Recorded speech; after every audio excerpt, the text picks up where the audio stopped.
Good morning, everyone. My name is Anna, and today I want to talk about Mufasa the Lion King. I've seen a lot of people roasting the heck out of this little movie, and while I do think some of the critiques are warranted, I feel like a lot of people are attacking this movie in bad faith, and I would like to remedy that by attacking it in good faith. For those of you who have not seen this cinematic masterpiece, here is a brief summary of Mufasa the Lion King. Nala and Simba are having a baby, so they leave their daughter Kiara in the care of Timon, Pumbaa, and Rafiki during a thunderstorm. Kiara is scared of the thunder, so Rafiki tells her the story of her grandfather. Mufasa's mother had a dream of finding Milele, a verdant land that feels similar to Salisalu from Seussical the Musical. It's a utopia that seems like a metaphor for heaven, but also it is a real place. In Swahili, Milele means forever or eternity, but in the movie, it is just the Pride Lands. It starts to rain, so Mufasa and his family go to the watering hole, but a flash flood causes Mufasa and his father to be caught in the current, and baby Mufasa is swept downriver. He is found several days later by Taka. Hello,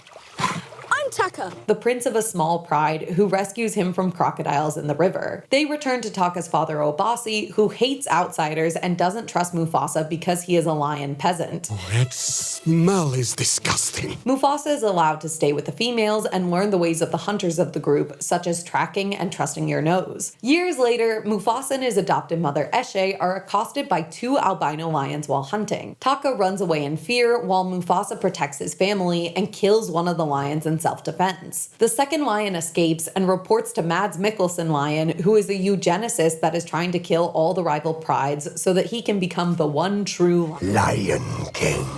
In retaliation, Mads and his pride kill Taka's entire family, but Mufasa and Taka escape by jumping off a waterfall. Downstream, they find a princess lioness named Sarabi and her bird advisor Zazu, and their family was also killed off by Mads. They gain a prophetic mandrill named Rafiki and travel together to Milele because they basically have nowhere else to go. Taka has a crush on Sarabi and tries to flirt with her, but comes across as more awkward than charismatic. The albino lions corner them, but they create a diversion in the form of an elephant stampede to escape once again. The group travels up a snowy mountain where Sarabi declares her feelings for Mufasa, which he reciprocates, breaking Taka's heart in the process. I'm next in line. She should be mine. He falls down a mountain during his song about how betrayed he is and walks right into the hands of the enemy. Or pause, I guess, where he promises to help Mads Lionson in exchange for a place in his pride, which Mads accepts. They traverse the mountain and make it to Milele, but the albino lions arrive as well. Mads reveals Taka's deceit, the lions skirmish, and Mufasa battles Mads. Taka changes his mind and protects Mufasa, earning himself a scar for his effort, and Mads Lionson is crushed by a boulder. Mufasa becomes the Lion King, reunites with his mother, and pardons his brother, but decides to never again call him Taka, opting for Scar instead. But I won't ever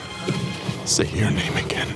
Kiara conquers her fear of thunder, and her parents return home with her new baby brother. The end. Now that we have the plot overview out of the way, it's time for my list of 13 reasons why Mufasa the Lion King failed as a movie musical. Number 1, they kill Sarabi off screen. In the original Lion King, Simba comes home to find his mom married to Scar.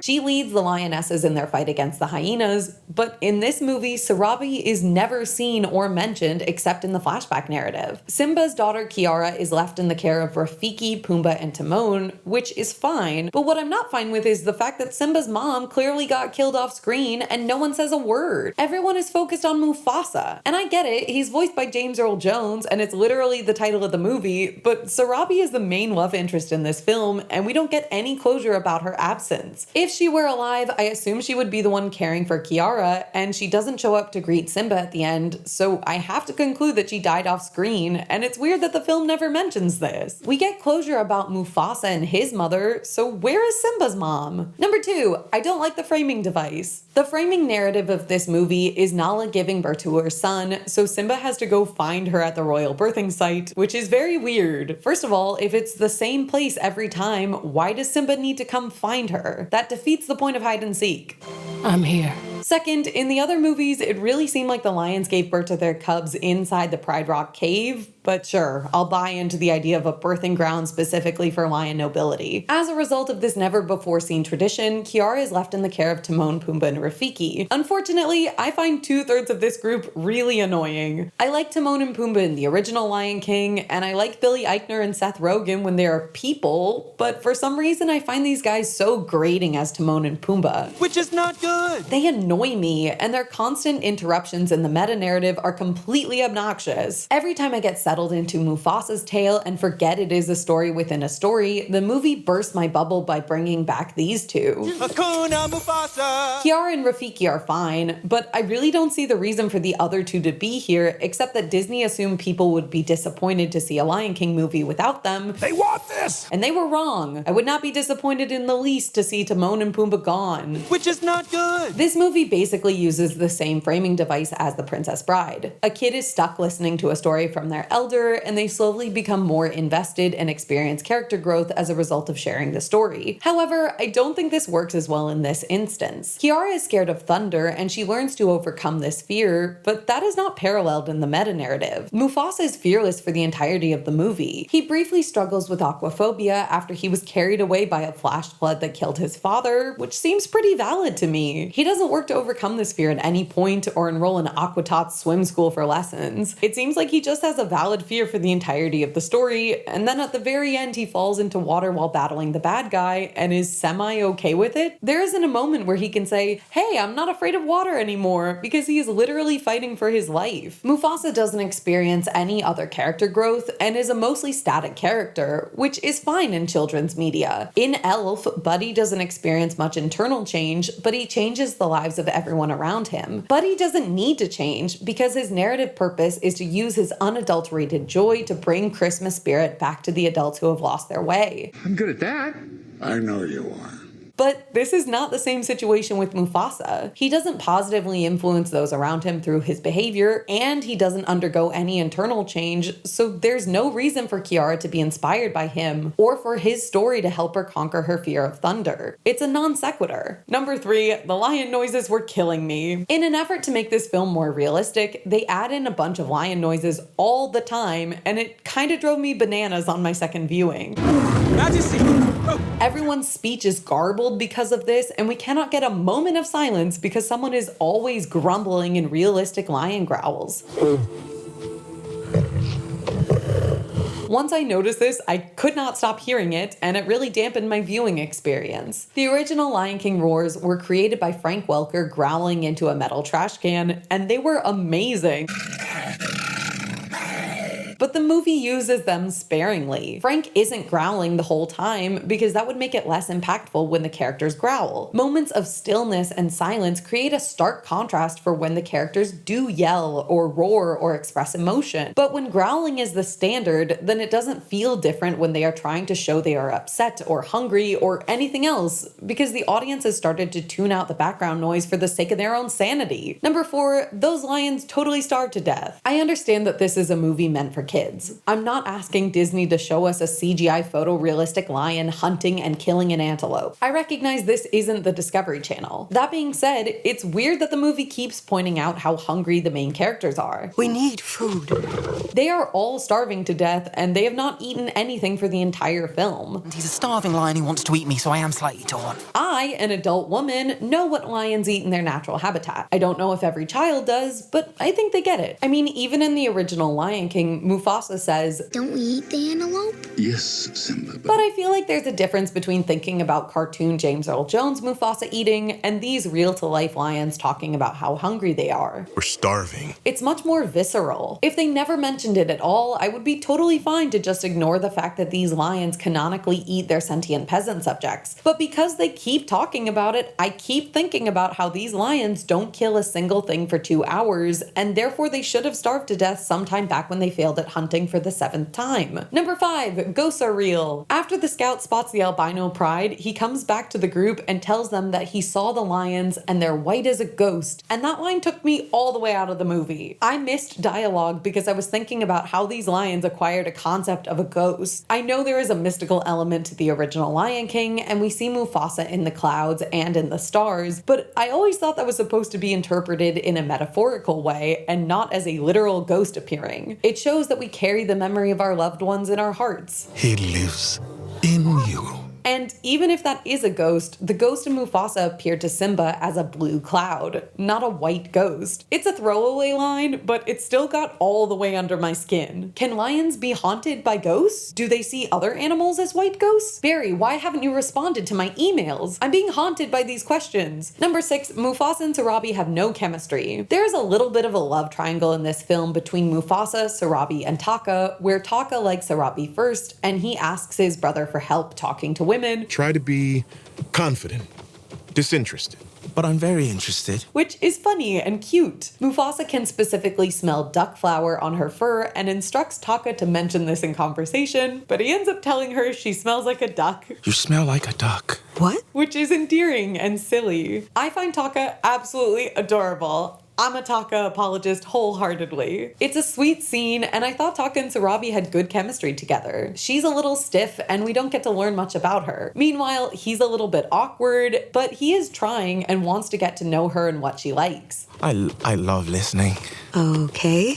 When they are almost killed by the elephant stampede, Mufasa protects Sarabi, pulls her to safety, and covers her body with his. I actually hate the line delivery of, I got you. I got you.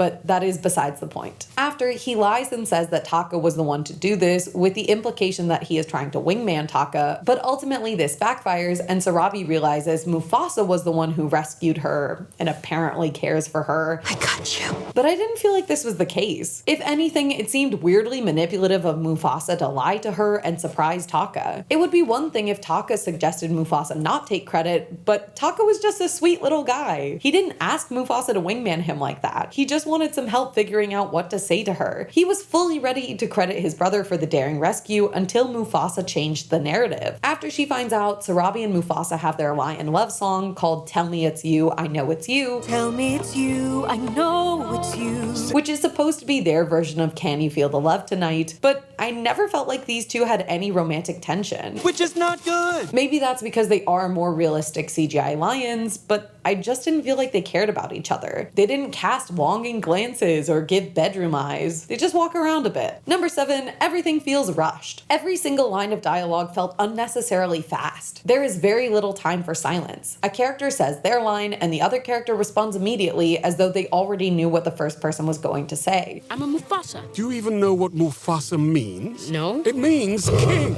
There's no time for pauses or thought in between sentences. I have 2 guesses for why this occurred. My first guess is that the team did this because they really wanted this movie to be under 2 hours, and I have to give them props for that. They succeeded. I love an under 2 hour movie, but I feel like this came at the cost of their pacing. My second guess is that everyone speaks so quickly because the lions don't have facial expressions. If you linger in silence, we as the audience have no idea how the lions feel. We can't discern anything from their expressions. Sometimes they twitch or flatten their ears to show they are upset, scared, or angry, but other than that, these realistic lions aren't that expressive in their faces, so there is no need for them to think about their answers or pause in between lines. If the audience has a second to think, they will realize they're staring into the face of a Discovery Channel lion and expecting to see a humanoid expression of sorrow. Which leads me to number 8, the realistic lions don't work. In the end, Mufasa nuzzles his wife Sarabi and his mother. Then they all walked side by side up to Pride Rock, and I honest to God could not tell which lioness was his mother and which one was his girlfriend. Which is not good. That is a bad thing. In no other movie have I wondered whether the main character is kissing his girlfriend or his mother. I have always known. Character design is meant to help us tell characters apart. In the original Lion King, you can always tell which lioness is Nala because her coat is slightly lighter and she has blue eyes. In every single scene, you know where Simba's mother Sarabi is, even when she's surrounded by lionesses who have a similar character design, because Sarabi has a distinct eye shape and coloring that stands in contrast with the background lionesses. In this movie, I could not tell who anyone was for the majority of the time. Taka has slightly more gray undertones and Mufasa has slightly more orange undertones, but there were still times when they would cut to a lion and I didn't know for certain who they were. Even after he gets cut, I could not tell which one was Scar for the longest time. The scar is so small and realistic that it's barely noticeable, even when the wound wound is fresh. I understand that this is a children's movie, so they can't show blood, but I feel like they could have made it look like a cool, fresh cut. Instead, they give him a scar, which doesn't make sense, because this is the origin story of the cut that would become his notorious scar, and it barely distinguishes him at all. If I can't tell them apart, and I have the discerning adult brain to notice undertones in fur, then how the heck is a child supposed to figure that out? Disney princesses are given different hair and dress colors specifically for this purpose. I know this point was talked to death when the first one came out, but I feel I have to mention it again because this movie adds even more lions, and it just made everything so confusing. We see Mufasa's parents, Scar's pride, Simba's pride, and then additional stray lions in the finale. Mads Lionson's pride were the only ones who looked different, and that's because they're albino lions, which was fine with me. That was probably the only good character design in the whole movie. Good job, Barry. Number 9, Rafiki has actual magic. Rafiki is kicked out of his horde of mandrills around the midpoint of the film. This is a little bit of a nitpick, but they call themselves a congress. We will have order in a congress of baboons. But a group of mandrills is actually referred to as a horde. It's a little weird they call themselves a congress because Rafiki has several moments in the film where he asserts that he is not a baboon and is in fact a mandrill. I am not a baboon.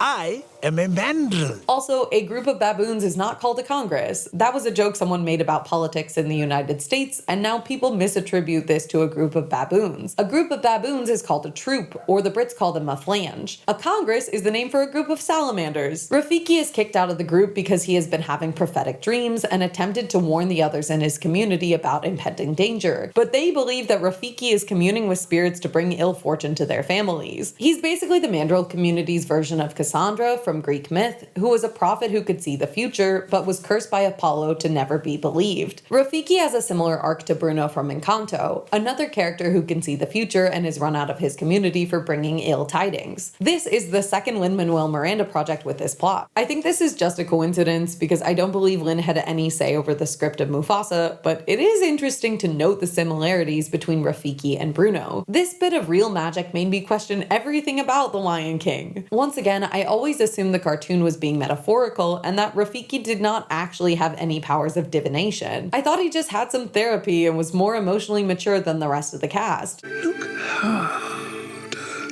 But this movie seems to confirm that he has prophetic dreams and is magically inclined. I just felt like this was a weird addition for a prequel. Yes, Rafiki has some magical realism in the original, but by grounding this movie through photorealistic environments and animal models, it's weird to ask the audience to suspend their disbelief for a mandrill to predict the future. 10. The prequel plot is forced. This movie does a great job setting up the brotherly dynamic between Mufasa and Taka in the first half, and then all of that development has to be ripped apart in order to get the characters to the points where they start in the original Lion King movie, which was unfortunate to me. They needed a reason why Taka got his scar and why he would be resentful of his brother, aside from the fact that Mufasa is the leader of the pride, so they settled on girl drama. Which is not good. Mufasa and Taka both have a crush on Sarabi, and when she picks Mufasa, Taka switches to Team Evil immediately. He leads the bad lions to Milele, but has a minor change of heart just before Mads kills Mufasa, resulting in Taka taking a paw to the face, but he only ends up with one scratch. Mads tells Mufasa and the rest of the gang about Taka's betrayal. He left a trail of scars for us to follow. He made a deal to save himself. Which I found silly. Why would Mufasa trust his brother in the original movie after that one time Taka tried to have everyone in the Pride Lands murdered? I would not let that guy hang out with my son unsupervised if I had definitive proof he was evil. In my opinion, they should have been more subtle about this and let Mufasa be suspicious of Taka, but without any proof, he doesn't have a leg to stand on and is forced to accept Taka into his pride, but he calls him Scar as an honorific that is mean-spirited, but in a subdued way. It serves as a reminder of Scar's betrayal, which Mufasa cannot confirm nor fully forgive, but since he has no proof, he cannot justify exiling his brother without looking like a paranoid, power-hungry king. Before we get to the heart of my critique, I want to give this movie points for a few things that I really enjoy about it. There are a lot of things I like, and I think they deserve deserve some praise. This movie has some incredibly beautiful shots. I mean, they're just spectacular. Barry Jenkins should be super proud of his work on this film. Even though the characters are realistic CGI lions in realistic CGI environments, I think they did a fantastic job making the settings look as cool and different as possible. The group travels to a snowy mountain. I have never seen lions in snow, and it looks dope. They go to several different watering holes, each with a unique design feature, such as the dam in the beginning and the tree during the race. Props to Barry. He really tried to make these settings stand out, and I think he was successful. The voices for Mufasa's parents are also the voices of Tiana and Dr. Facilier from Princess and the Frog. Finally, we have rain. Race it to the light. You're too fast.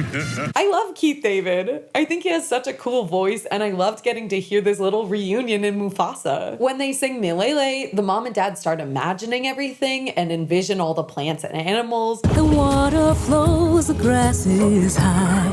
It's not a dream. And I was really hoping we would see a frog hop by as a nod to their roles in Princess and the Frog. We don't, but I was still happy. I love Taka's accent. He has this thick British accent with these really exaggerated ah sounds. Hey, Mufasa! Yes, Taka! He doesn't pronounce his R's at all. Scar. And they're consistent with this throughout the film. I really like the development from child Taka to adult Taka. You're about to be eaten. We're trapped. What do we do? I love that no one else around him speaks like this. His mom and dad are not British lions, so it just comes across as Taka being really adorable and eccentric. I also think it's funny that neither accent rubs off on the other brother. Mufasa doesn't become more British, and Taka doesn't become more American, despite the two of them growing up together for basically their whole lives. I am the type of person who is easily influenced by the accents of people around me, so I'm really proud of Taka for sticking to this accent for his whole life. In that same vein, the songs rock. My absolute favorite is I Always Wanted a Brother and its villain counterpoint Brother Betrayed, which goes so hard. I have a brother no longer. It's over and done. The boys in this song do a really fantastic job with their fricatives. Their consonants are sharp and they bring your attention to the crisp rhythms, which is part of Lin's unique charm. They can't hide.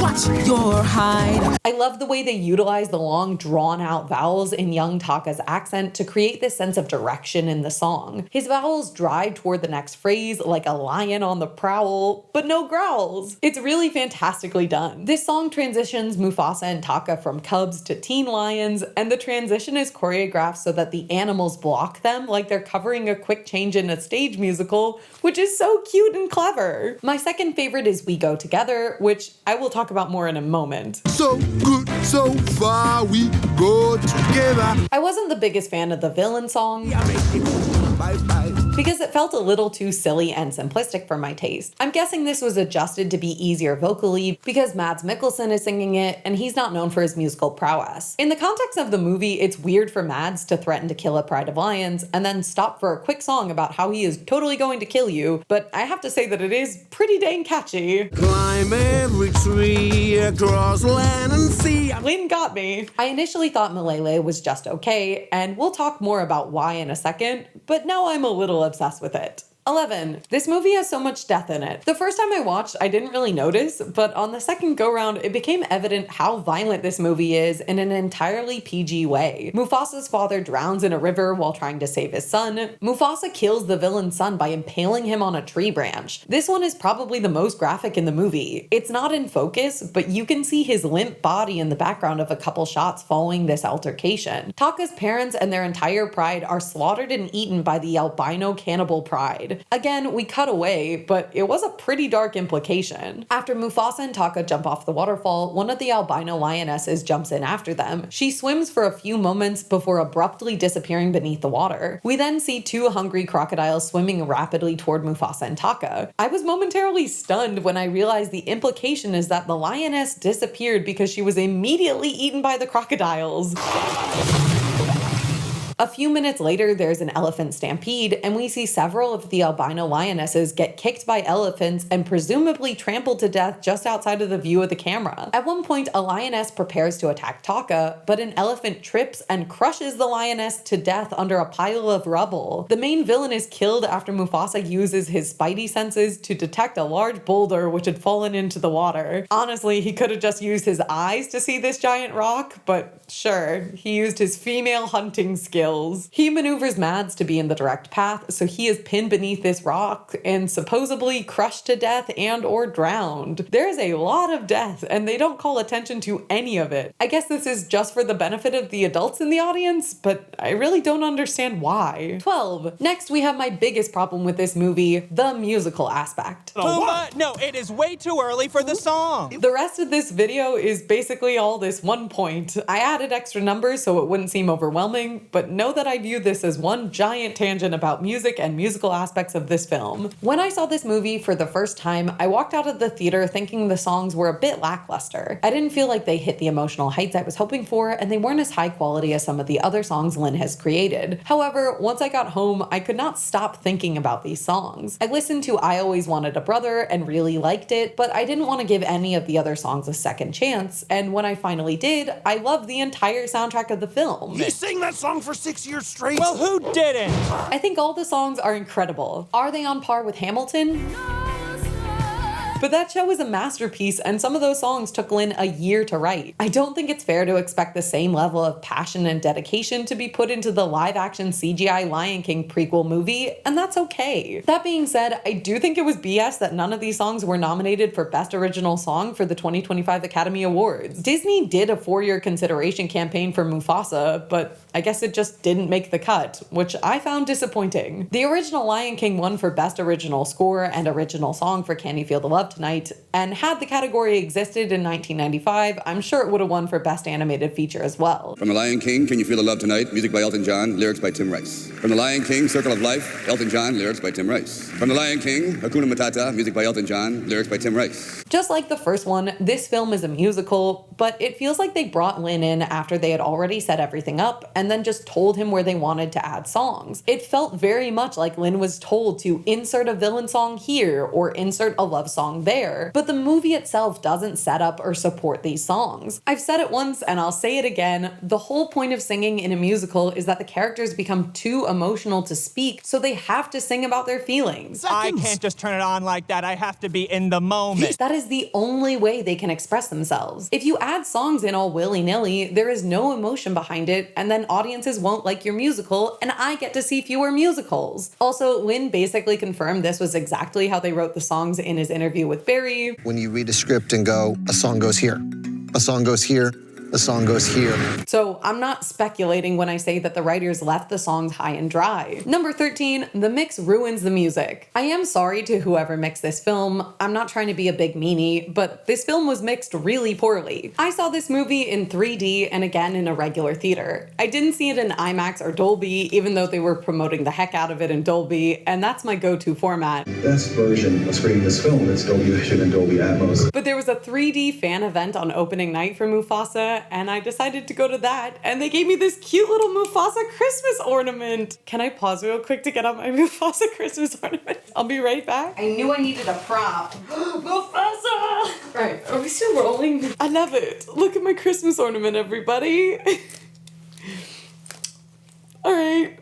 As mentioned, when I first watched this movie, I thought all the songs were pretty lackluster, but once I got home, I fell in love with them. So on my second viewing, I already knew that I liked the musical numbers, but I once again found them to be lackluster. I realized this was because the sound for the movie was mixed, so the songs are all noticeably quieter than the dialogue. It's not just that the theater was quiet or one of the speakers wasn't working. I saw this film in 2 different theaters and checked on Disney Plus, and it is still an issue. Beyond the last cloud in the sky, beyond the last cloud in the sky.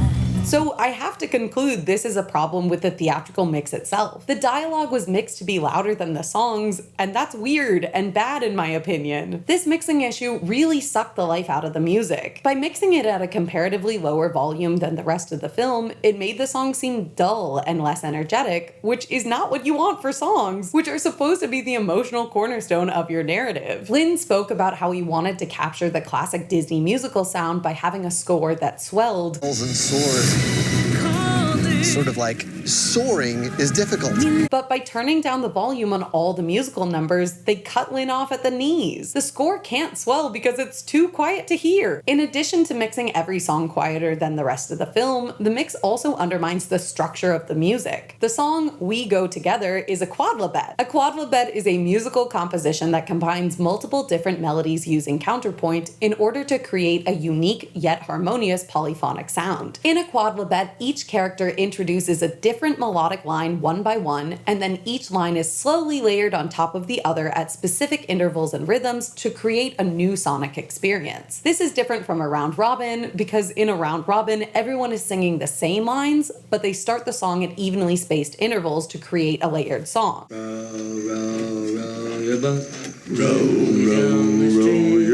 In a quodlibet, everyone is singing their own unique lines, usually with different melodies, harmonies, rhythms, and lyrics. One of the most famous examples of a quodlibet in musical theater is the Act 1 finale of Les Miserables, One Day More.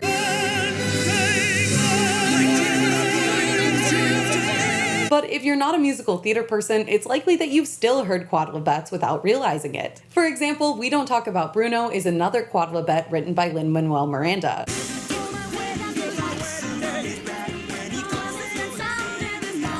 I absolutely love We Go Together. I think it's a super cool song, and the layering of everyone's voices and melodies works so well for the scene. Rafiki is offering wisdom and looking forward to seeing his brother. If you wanna go fast, go alone. If you wanna go far, we go together. Mufasa and Sarabi are singing the same melody and harmony to show that they are bonding with one another and they're on the same page musically. I will find my family again.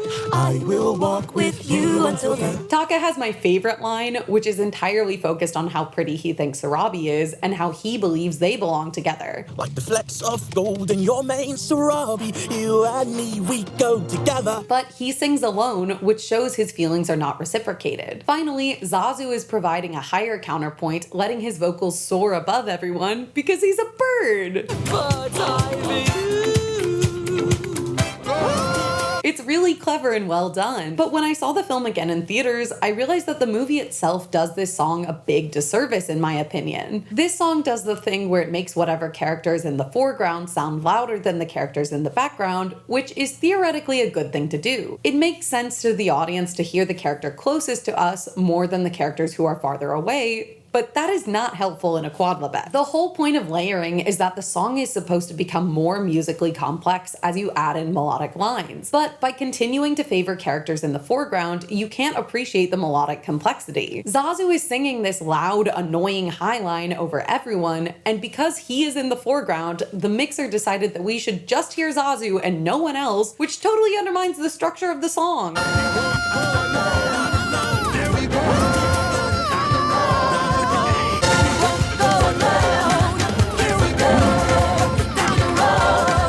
You can't hear that everyone else is continuing their parts. It is super clear to me that whoever mixed this movie never spoke to Lin and does not understand musicals at all, and that was so devastating to me. The songs feel disjointed and deeply unsatisfying musically because you cannot hear the layering. They did fix this for the soundtrack version of the song, so all is not lost. But the theatrical editing team has a profound misunderstanding of the purpose of songs in a musical, which is really concerning to me. They are doing their best to actively sabotage the music in this movie, and I cannot understand why. I'm fairly sure this is just basic ineptitude and not a malicious conspiracy to undermine movie musicals, but if it happens again, I will be forced to break out my tinfoil hat. Despite all of this, I still found Mufasa the Lion King to be a really fun, enjoyable movie. I truly hope Disney makes a live-action Lion King 2 with Barry Jenkins and Lin-Manuel Miranda. Man, he's good. He's such a visual storyteller. I think if these two were not given the constraints of making a live-action prequel in which certain established character arcs and pairings have to happen, they could make a really fun Lion King movie. Taka turning evil and the romance between Mufasa and Sarabi were shoehorned in there. I tell you to say that again to my face. But Lin's music is good, and I would like to hear more of it in this context. Barry Jenkins did his best to make the most interesting and diverse sets he could within the constraints of them being CGI lions in a semi-photorealistic realistic environment. I don't think Mufasa the Lion King is objectively or critically good, but I subjectively love My Ugly Son. I have had the soundtrack stuck in my head, and I just keep thinking about Mufasa. I think about Taka and his adorable accent. I think about Rafiki using actual magic to speak with a fish. And I think about a group of lions climbing a mountain covered in snow and then serenading one another with a sheet of ice between them, like that one scene in Ice Age. Tell me it's you, I know it's you. Say it again, say it again. I went to see it in theaters a second time because I'm stuck on it. I want to see The Lion King 2 Simba's Pride where the lions rap.